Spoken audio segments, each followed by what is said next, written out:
we're going to go now to several developing stories. A federal judge has temporarily blocked President Trump's federal funding freeze that was set to take effect just moments ago at 5 p.m. With this legal battle ahead and that freeze looming, we're following major concerns over what it means for people in Metro Detroit. Michigan Attorney General Dana Nessel delivering a statement about potential fallout, saying in part, quote, "We're receiving reports of critical impacts to significant programs many millions of Michiganders rely upon daily for vital services, and particularly our veterans." I spoke with an Army sergeant concerned about a critical program she started and heard from the CEO of Michigan Nonprofit Association. When I came out, just shortly, the VA denied me health benefits for over 35 years.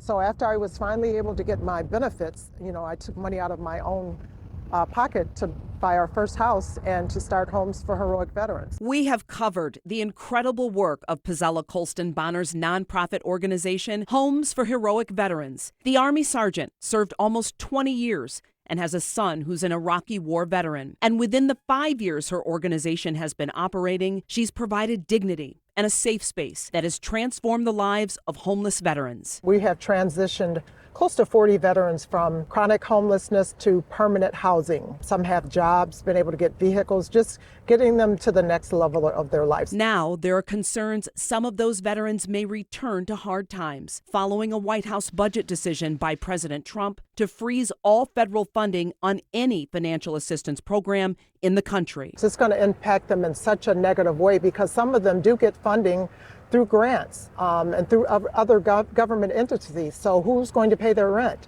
And I also heard that a part of it is going to affect food benefits, such as SNAP.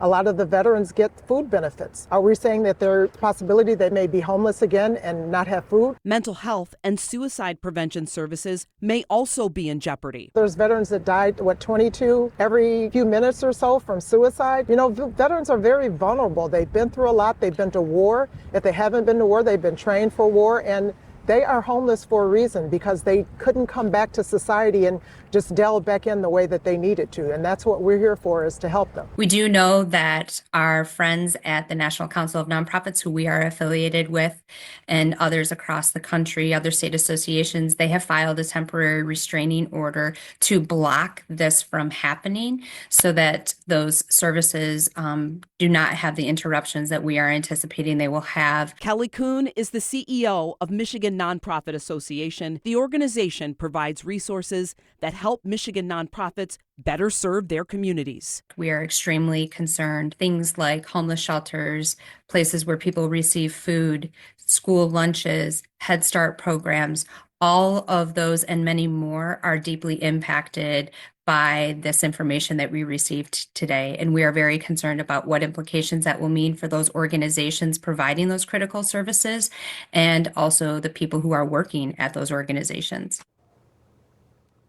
And again, I want to reiterate, just in, a federal judge has temporarily blocked President Trump's federal funding freeze that was set to take effect at 5 p.m.